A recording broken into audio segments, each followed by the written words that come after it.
Hey, I'm Randy, and you're watching The Cheap Audio Man. Here at The Cheap Audio Man, we help folks find high-value hi-fi, home theater, and headphone equipment. And today, we're going to talk about putting together your first hi-fi system, first ever. So sit down, grab a cup of coffee, and let's put together your first hi-fi system.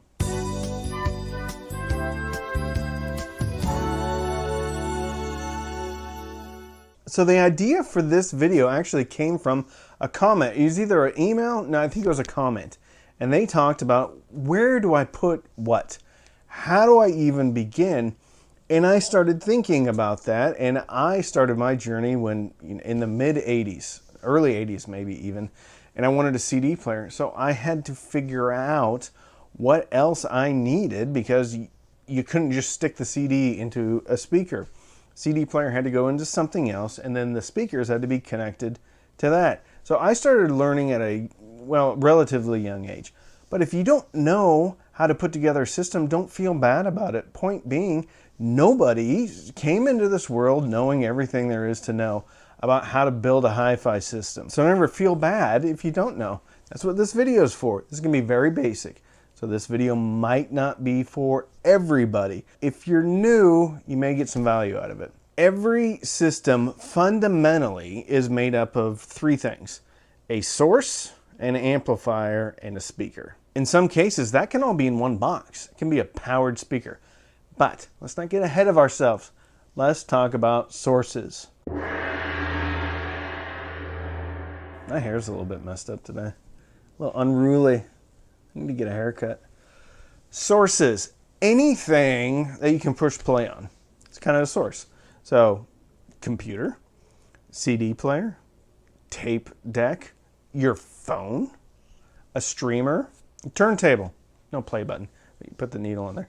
So any of those, that's where the music's at. We need to get the music out of that into the stereo. So let's talk about digital first. So let's talk about if you're using your phone. If you're using your phone, your amplifier needs to have a Bluetooth connection, if that's how you're going to get the music from your phone over to the amplifier. Or you can use something like AirPlay. So that either needs to be in your amp, or you need to have a little module. Now, some people will say a DAC is a source. And in certain situations, it is. DAC is a digital to analog converter. But the source is actually where the music is housed. And sometimes the music is housed in the ether of the internet. But I'm going to call a source whatever plays the music. So let's talk about DAC. Digital music comes from a computer, comes from a DVD player, whatever it is. A lot of receivers already have internal DACs inside them. And if it has an HDMI connection, and if it has little optical connections, optical connection, looks like that right there. So if it has one of those, it already has a DAC in it. This little amplifier already has a DAC in it. It has Bluetooth. It has a USB input, a optical input, even has a coaxial input, subwoofer out. So this is one of those devices that's kind of an all-in-one device. Has a DAC, so you can hook your computer up to this. Has your speaker outs. Has Bluetooth. So this is one of those devices that can handle a lot, and you can manage all of that. So the sources would hook up directly to this if they were digital sources. But this also has an RCA in. So anything that has an RCA out, you will be able to connect to this. So anything that has a USB, optical, coaxial, digital out can connect to this. Those are integrated amplifiers. Amplifiers with DACs. So let's just do a for instance. You have all your music on your computer. You would connect a generally USB cable from your computer to the DAC, and a DAC can be a standalone DAC like this SMSL M500 Mark II, or the DAC could be part of an amplifier like this Topping MX3. I forgot the name of it. So you take your computer, put it into your DAC or your DAC amp, put it in your DAC, and then you would run RCA cables from here into your amplifier, unless it was already built into your amplifier.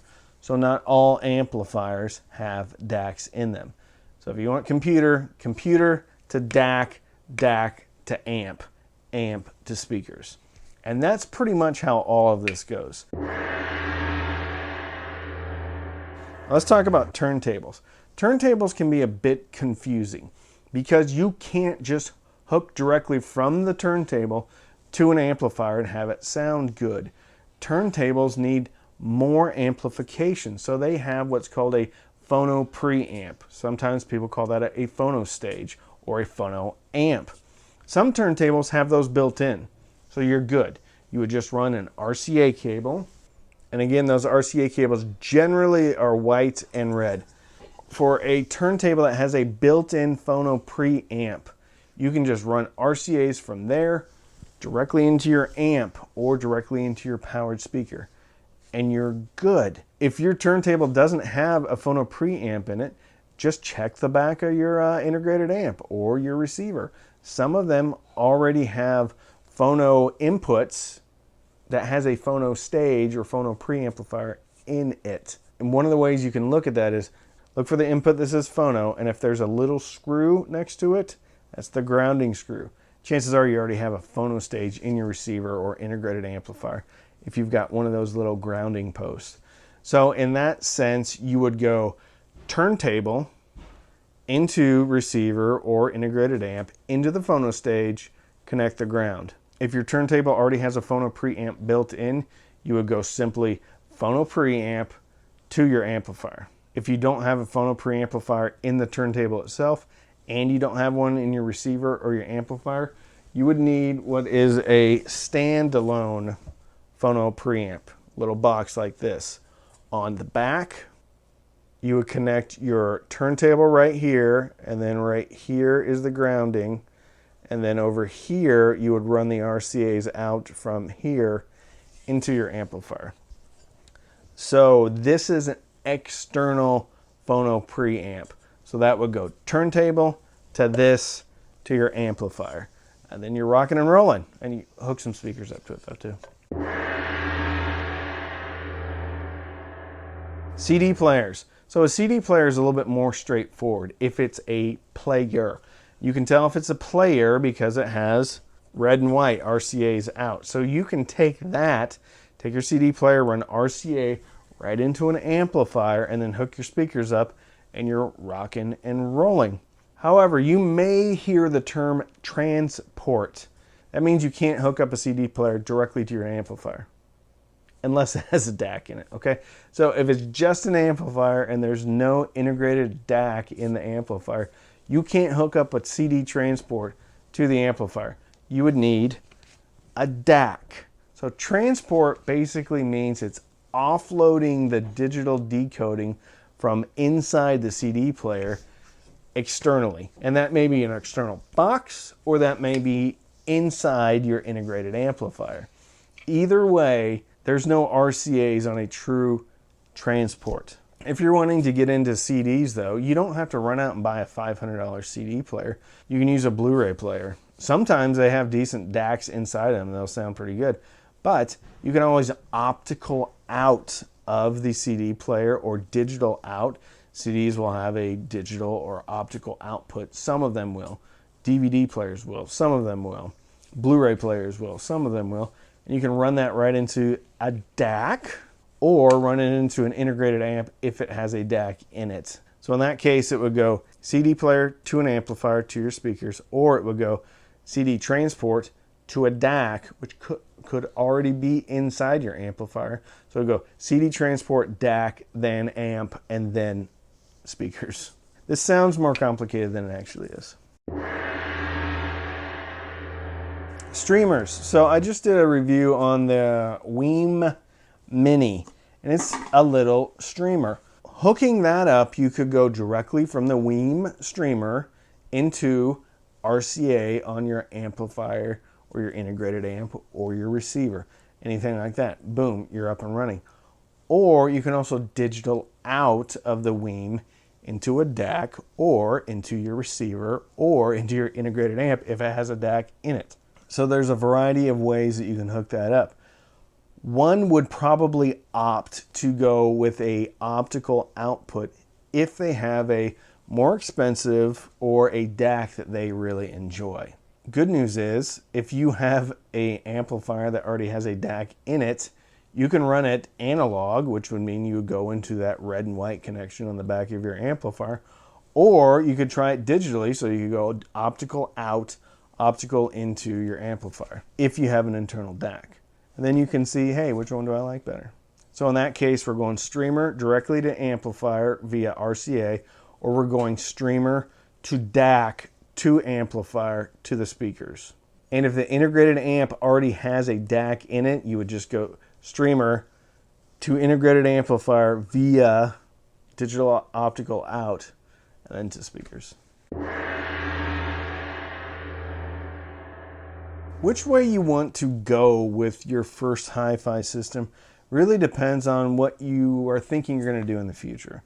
If you're only going to put some speakers up for background music and you're going to be using just your phone, then an amplifier with Bluetooth connection can really be all you need in a pair of speakers, or powered speakers that accept Bluetooth. You're set. You don't need any more. But if you think you may start to fall down this rabbit hole of a hobby, you probably want to get something, an amplifier or an integrated amplifier that has multiple inputs. So you can bring in a streamer, you can bring in a CD player, you can bring in a turntable, you can have various sources. And when you have multiple inputs on an integrated amplifier, you can do what's called input switching. So you can have them all hooked up at the same time, and you'll use your integrated amplifier to switch between the sources to play it through your speakers. So if you think maybe you're going to be a turntable person in the future, maybe you're going to get an external CD player or whatever it is, or maybe get an external streamer, you may want something with different inputs or multiple inputs. If you're only going to be doing digital music, like a computer, you may want something like this that already has a DAC internal to it and be done. Maybe you don't need to worry about it. But even if you wanted to bring in an analog source like a CD player or a turntable or a tape deck, it does have RCA inputs too. So what you choose should depend on what you think you're going to be using it for. And there's a lot of products out there like the MX3, like the Emotiva TA1 that have an internal DAC, that have internal Bluetooth, that have multiple analog inputs, except for this one. That one only has one analog input, and has a phono preamp as well. This one does not have a phono preamp. The Emotiva TA1 does have that.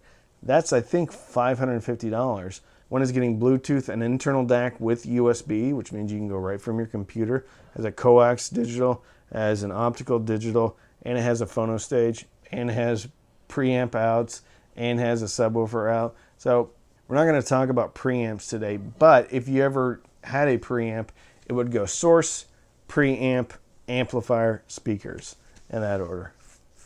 Most integrated amplifiers act as a preamp and an amplifier in one box. A little bit easier that way.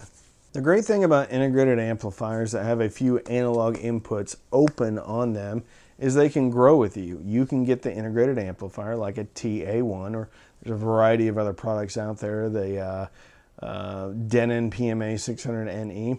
You can get one of those, and it already has internal capabilities with a DAC, with a phono preamp. But if you ever want to try out something that you think may be a little bit of a step up, you can still use that product and now just bring in an external phono preamp or an external DAC, really whatever you want. So there's a path forward with a lot of these integrated amplifiers. If you just got something like the topping MX3 and you later wanted to get a better DAC and hook up a turntable, you're not doing it on this because you only have so many inputs. Well, there's ways around that too, but again, I don't want to confuse people even more. Powered speakers. Some powered speakers have an internal phono stage, have an internal DAC, and have Bluetooth. And in that case, you're getting everything you could possibly need in one box. The problem with that is if you don't like the sound of it, that's it. You can't do anything else.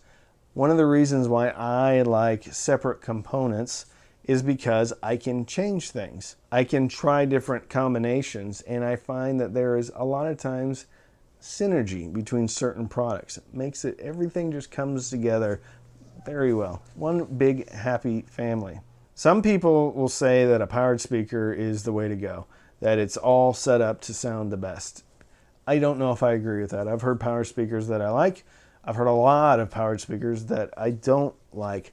I prefer the separate components. But you don't have to go crazy with the separate components. You can get something like this. Just hook up a pair of speakers, and you hook up your source to it, your computer, your CD player, phono preamp. This can really handle 4 different inputs. Your 3 digitals, and then an analog. So if you have any questions, pop them down into the comments. I will try to get to them, but you can also sign up for Patreon, and I'm not shilling my Patreon here.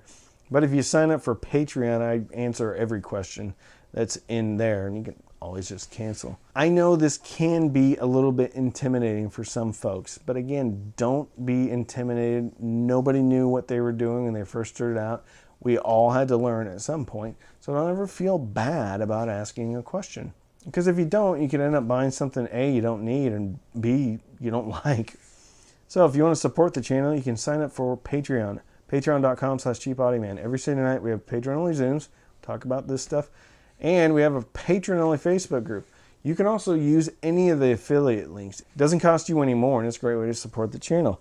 You can also sign up for Amazon Music. There's a link in the description. Click on the link, sign up. You get 3 months for free. I get a couple of dollars. I think I have a Tidal link too. I don't know if it's working or not. So you can try out Tidal. I think they're running a special now. 3 months for $1 or $2.